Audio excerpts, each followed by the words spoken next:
Reading from my next guest piece, Crain Chicago Business. As the Chicago Bears appear to be installed negotiations to build their new stadium in Arlington Heights, team president and CEO Kevin Warren met with Mayor Brandon Johnson at City Hall on Wednesday, to discuss potential new stadium sites within the city, but outside of Soldier Field. They say that when you sit down at a card game, if you can't spot the mark, if you can't spot the pigeon, you are the pigeon. I'll start there with Greg Hinz from Crain Chicago Business. Greg, welcome back to WDLS. Do you think this is a negotiation ploy to force the school systems out near Arlington Heights to come to the table with a new number, or quite a feather in the cap of the new mayor if he can save the Bears from leaving the city of Chicago? Your thoughts on that? John, the answer to your question is yes. If it's one or the other, or maybe a little bit of both. I'm not completely sure that either side knows. What we know is that the Bears seem to be genuinely distressed that the good folk in Arlington Heights have not fallen over and thrown lots of money in their direction in the form of promised tax cuts.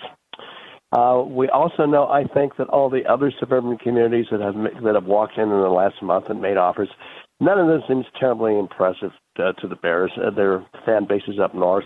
In the Lake County area, and Northern Cook, and Arlington Heights is in the sweet spot, and Naperville and Aurora and Richmond Park are not. We also know that they had a terrible relationship with former Mayor Lori Lightfoot, but that Brandon Johnson seems to be much more sympathetic, at least to the extent of giving him a hearing. So, is there a possibility? Could Johnson throw a Hail Mary? Maybe. But as we both know, whether throwing and completing it are not the same thing, but it is interesting. Yeah, throwing it and completing a Hail Mary, not the same thing. Every time you throw a ball in football, only one good thing can happen, two bad things can happen. Would they, if they stay in the city, and I don't know if you know the answer to this, would they still have to deal with the Chicago Park District, or could this be separate? It could be separate, although if they're going to stay in Chicago, or frankly, if they're going to stay anywhere, they still have to deal with this hundreds of millions of dollars of debt that we, the people of Chicago, still owe on the Soldier Field renovation. It's actually more than it was at the time because they kept rolling over and refinancing and adding interest on top of interest. So they're going to have to deal with that one way or the other. Whether the Park District would be their landlord or not, they have said that they want to own their property. And there's all kinds of possibilities. The problem is they want a lot of land, like roughly 100 acres, not only for a stadium but for an entertainment district. Are they willing to forego the entertainment district? If so, there's a bunch of city sites that might come into play. If they're insisting on that much, there aren't very many areas in the city of Chicago where there's 100 acres of available land. This would have to be a blended public and privately financed effort, obviously.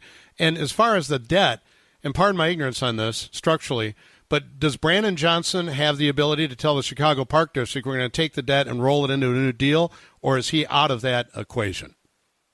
John, as we both know, be it the Board of Education, the Chicago Park District, whatever, when the boss on the fifth floor says roll over, they roll over. They'll do what they're told. Do you know of any of the sites? Yes, he has that ability. He does have it. So he could say, all right, we know they owe a lot of money on this existing lease at Soldier Field. We're going to, quote, unquote, forgive that as we roll it into a new deal with the Chicago Bears. Yes, it would be quite a Hail Mary. Have you heard of any particular locations that are more attractive than others? Well, only speculation, John. There's been speculation about tearing down the Corning Place East, which is falling apart anyhow. That's the eastmost building, the one right on the lakefront, and putting it there. There's been speculation about putting it on the truck marshaling yards west of McCormick Place, although that property is under legal lease to somebody else right now. I suppose the lease could be undone. There's been talk about a couple of state legislators from the south side want to put it in the former USX site way down on the southeast side. I don't see that happening unless the Bears want a stadium that has low electric bills because it glows in the dark. There's been talk about maybe doing something with Chicago White Sox. Rumor has it they're not terribly happy with where they are. Their lease on Guaranteed Rate Field is coming up, so maybe you could do something there. And then I'll give you the real Hail Mary of Hail Mary, John. I think there is a way where Johnson could be a hero to everybody, but it requires a real reach. That would be to put it somewhere on the west side along the Eisenhower Expressway. There's all kinds of vacant and underused property there. You'd have to move some people out, but maybe not very many. But if you could put together a synergistic deal where a lot of benefits go to the surrounding community, the promised jobs, the promised development, the promised economic opportunity, that might forgive a whole bunch of other sins. But, man, I don't know if this mayor can do it. I don't know if any mayor can do it, but it is a fascinating possibility. Well, he has a more independent city council now than any of the recent previous mayors. Is that true? That they may throw their hands up and say,